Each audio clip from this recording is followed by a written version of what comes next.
and language designed to demean folks based on their race, sexuality, gender, or looks. I'm offended by snide comments and petty passive aggression. I'm offended by morality politics and tone policing for people who don't give a fuck about my community. And I'm even more offended by morality politics and tone policing for people who say that they do. Pride is a protest. Queerness is rooted in activism, and I am blessed to be attracted to folks without arbitrary limitations like gender identity or presentation. It is the way that I am made. I protest against this idea that there is some level of respectability that we can comport ourselves with that will be enough to finally deserve human decency and respect from people who wish to eliminate us. I will be an activist for free speech, equality, and standing with those who are marginalized, and I will be greedy in my love of love and my desire for community, and I believe that we can do better. And if you find some way to write those ideas into policy and enforce them, I wish you all the best.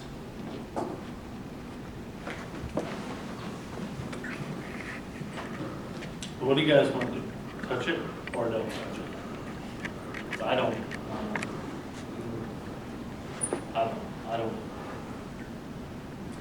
We've been a guinea pig for things before, like biodigesters and all this other stuff, and it eventually has not worked out. Also, I think we live in a very litigious society, and I think what offends people, you can't put a definition. That being said, I'm just one of 5, so. I wasn't so much offended by the language or anything like that, but I was extremely offended by the poster that was passed around in that flyer. That really got me, especially after the years how I've been brought up in belief and stuff like that. And I just thought that particular poster drew the line for me. Are you talking about the black and white photo that was passed out to us? Yeah, I don't know where that came from. That was not Lowell Pride. Those were teenagers, and they're up to no good. good. But the point of it is, it showed up because of that event. I don't know why it was, but that whoever brought it, I don't care what group brought it, it offended me, my beliefs and my things on that. And I could care less about the language, I could care less about the drag queens or anybody else coming out there or the kids being there. That got to me more than anything else. It's just my beliefs. And I can listen to your beliefs, Leah, and say, yep, you got a great point, Leah. But this was only my point that I had to say about that whole thing. There's nothing I can put in here about that poster that would change that. I mean, that's got to be just as much freedom of speech as the words. So if I'm out there with a poster with that's me saying this. And so that's where I was offended more than anything else. Where it came from, I have no clue. I didn't do any investigation. But other than that, I'm not in favor of moving forward with this at this time at this point for that, personally. I think that if our agreement becomes more specific of what our expectations are, what our requirements are, if we have more in-depth conversations with our organizers, fine. But as far as policy, I'm not interested. Yeah, and our community is divided on that issue. You go around and listen to people all the time. They're going to be. And isn't that like the beauty of the world, right? Like that is why I like Lowell, is because there are more and more people who I find that I respect and disagree with, or that I agree with, right? And also respect. That's the way of the world. Okay. Well, there's your answer. You got 3 that don't want to go any further, and that's why we brought it. It's a sticky wicket. That's why we brought it. We didn't. I would like to look further into separating groups from each other. Because we do, we shut down roads for runs, and we shut down the river walk for whatever, and the river for kayaking. And I think people that are doing something are busy doing that thing. Like, it takes a lot to have an event. Cliff, you've done the concerts. It's not, you rarely get to enjoy the actual concert itself, right? Because there's so much going into it. The people that come out here, they ain't got nothing else going on. They're coming to Make trouble. yes, to cause confrontation. That's another issue. How do you protect that? Putting up those 2 concrete barriers where they had them does not protect that crowd. There's so many other holes that were open that somebody could do something. So if we're going to look at securing the event more, maybe we look at that. How do we keep it separate? But it's something to look at. Yes, exactly. During the winter, there's no offense. Yep. All right, That I'd like to move forward. yes. All right, let's talk about selling a police car. That should be easy. You don't say that till it's easy. Nothing's easy till it's easy. Aubrey. Sell a police, oh, you're gonna handle it? Yeah. All right. So what? She goes, yes. She's just here to make, she's just here to serve his arm, so. I probably, Chris asked me to handle this, so I will. Yeah, the department is trying to trying to purchase a portable speed radar trailer that can be used to monitor targeted streets in the city. The department will be asking the local community fund to help with this, actually the LOOK fund, and the department would like to sell our retired 2015 Cruiser. One Way Auto from Grand Rapids has made an offer to purchase the Cruiser for $6,500. The Carfax wholesale value on this is $6,250. The Lowell Police Department is asking permission to sell the 2015 Cruiser to One Way Auto for $6,500 to help pay for the fast 12T radar speed display trailer. I believe the trailer is about $12,000. Yeah, 12. So they're gonna, Our last estimate was 10, we could get it for 10. oh, we can top 10 now? Okay, Oh, good. even better. Even better. But yeah, we were gonna go, we were gonna apply to look for the remainder. Okay. But we just need your permission to sell it. Okay, does anybody not want to sell it? Motion then to sell the police I'll cruiser? make that motion. I'll support. Any other discussion? Questions for Aubrey? Last chance. All right, Sue? Mayor DeVore, Yes. Councilmember Salzweedl, Yes. Councilmember Yankovic. Yes. Councilmember Chambers. Yes. Councilmember Groves. Yes. Cliff was right, it was easy. I love it. Board and commission reports, Cliff. It's easy. Jim? Lowell Power met, they had their audit, and apparently that went very well, according to Charlie and Peter. I guess we'll be seeing ours pretty soon down the road as well. They finished the main project line up, I forget what the project is called, but up Jackson, down north and over, that is all done. And Ryan had some really good video of the Newport Electric that did it for us. They did a fantastic job, very professional, and they did it well, and that part of it. And so that was good. And I believe it's Josh had a 1-year anniversary. Jared. Jared had a 1-year anniversary with that. So that's all I have. Good. Marty? Planning Commission, the rollaway was given the green light. Property owners, Copper Rock was given the green light to go ahead with the development of that property. If they get Horatio, if they get that street through the courts, then they've got the green light to go forward. They did shrink the project. They went from a 44 unit down to a 39 unit, and instead of a restaurant, now they're looking and talking with a company that wants to use the 3,600 feet as like office space. So that would even lessen the impact of cars in that area. So that got approved. That would be helpful to our existing restaurants. If we Yes. had 3,600 square feet of office space. Yeah, and they have office They have two,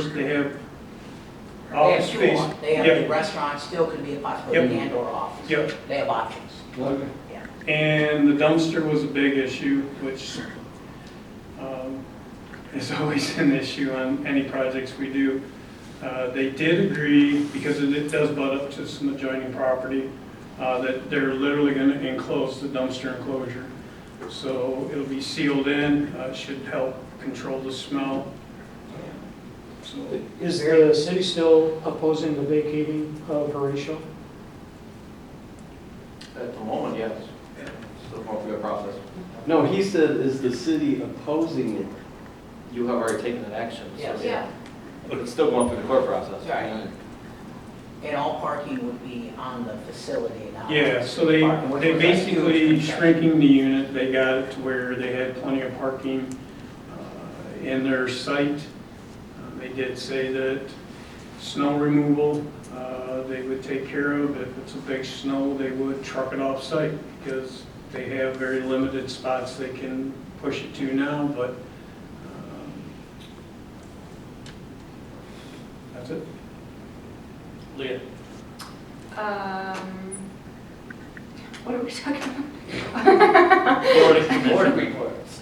I got caught up in planning thoughts. Parks and Rec is tomorrow, and it'll be our first with Rich, and I'll have more for you next meeting. Okay. Fire authority got canceled, so I don't have anything. Question on any of the reports? City manager report. Yes, a couple items. Last week, Peter Hafer was doing our audit, so we're working on the audit as we speak. Hopefully have an audit report to you here in the next couple of weeks. Monroe, they put the base coat down today, and it was moving along. There's been some delays with the concrete. The concrete people were about 2 weeks behind when they actually started work. The good news is that at the time we were 2 weeks ahead. So as of right now, we still should make our deadline of October 30th. There will be restoration work that occurs after that, and even into the spring. But it is moving along. I did walk up there today. The concrete, they're pouring sidewalk and getting to the approaches. So hopefully in the next couple of days that'll be completed. Grinnell and Shepherd, the work is complete. There's some minor items that we've got some issues with residents about drainage and stuff like that. The engineer's working on that. So that's still moving along. Washington, we should be getting plans any day now to start beginning our review for those. The rec plan, at your next council meeting, we're going to have a modification request to the Parks and Recs plan to include the properties at 990 North Washington and the surrounding properties that we didn't address in the past to be added to the parks.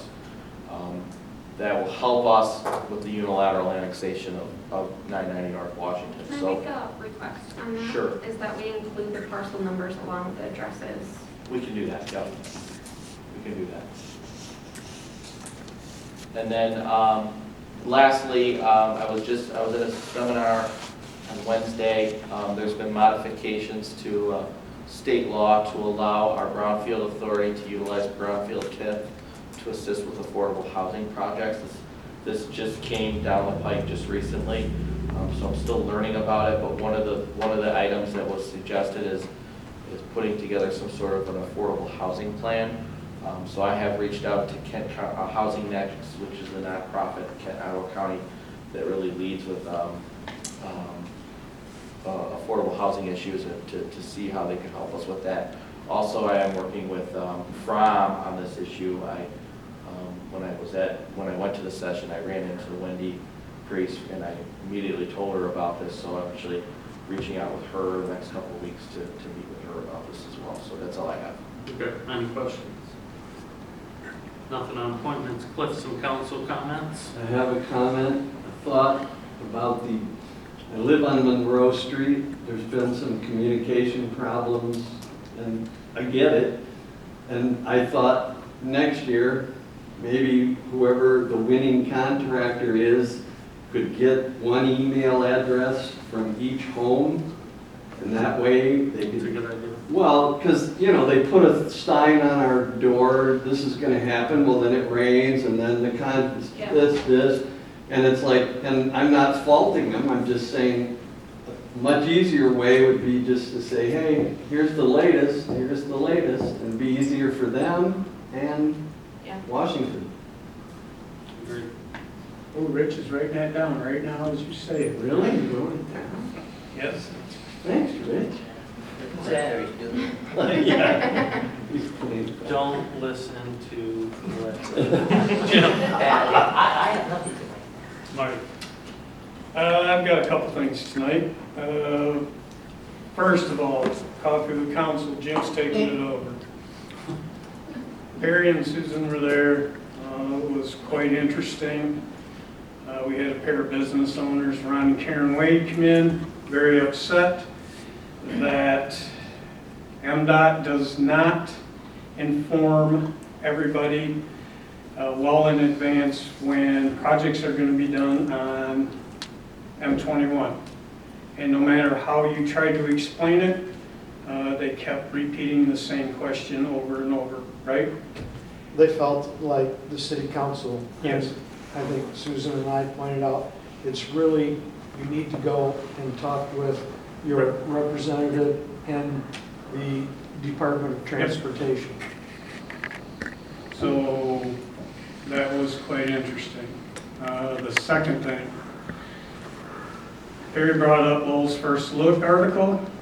I do take offense to it. I sit on both boards. You claim that there's no money, this council does a bad job, when Bruce will bring up things all the time about having planning commissioners go and attend these meetings. We have a line item, but money in the line item, there's money always there. If people don't want to go and learn and be better at what they're doing, there's no way you can force them to do it. I go to my meetings, I read the things online, I do all this, and I get my magazines, I go through these. Once in a while, I'll even pass them on to Cliff, especially when public power and the planning that public power does. I am very interested in that because that affects everything and everyone. So when you got in there to write your article, I was actually waiting for all cap letters in certain spots. 16 years ago, yep, you were on there, and you mentioned multiple times it was not the intent of the Planning Commission for this to happen. But yet, black and white says everything that happened down there was done correctly. So I took a great offense to it. I talked to the chair. Bruce wasn't happy, but Bruce won't say anything. But he let me agreed to say he doesn't like it. He feels it's wrong. The board's been together 4 years, 5 years. I think we do an extremely good job. And I do expect that Lowell's First Look will probably do an article that will make this look like I'm just slamming on it. But I'm not. As we were talking earlier, it's freedom of speech, right? I don't like it. I think your writing style for that article was terrible. Everything else you do, I'm 100% supporter of it. But that, to say that board is not informed, not well trained, and then to say this board does nothing to promote it, that's an utter lie. And I want to know why you would say things about people sitting there when you never asked a question. I guarantee you had no idea that I do these things. So, that's it. Leah? Good. So good. I'll go real quick. Rich and Leah and Marty and Jim and I will be in Traverse City Tuesday, Wednesday, Thursday, and Friday for the Municipal League Conference. There's a bunch of good breakout sessions. Generally, 60 to 70% of them are geared towards the larger communities. And we attend them to learn and to network, but it really doesn't apply to us. Mass transportation and all this other stuff. So there are some really good breakout sessions this year, and it's in Traverse City, which doesn't hurt. They have done a pretty good job with economic development and riverfront development and rehabbing old properties, so it'd be cool to get up there and see how another community's doing it. Also, I'm hoping to get some increased knowledge too, because I've been appointed to the Elected Officials Academy Board. So as a level 2 graduate, I'm eligible to apply for that board, so hopefully I can bring some stuff back for us and help education for elected officials all over the state. So I'm looking forward to that. I'm looking forward to Rich buying us dinner. Will you be representing Canada or the United States? Dual citizenship. Aren't you doing this session? I am moderating this session, yes. So I'll be Is that one videotaping open it. to the public? It is open And to what- any public who's what not on day this of the dais week? right now. I'm not even gonna tell you guys which one it is. In Are fact, you- I might deflect. Jim, I'll make a motion to adjourn at 8:10. I'll support. motion and a second to adjourn. All those in favor signify by saying aye. Aye. Opposed? We are adjourned.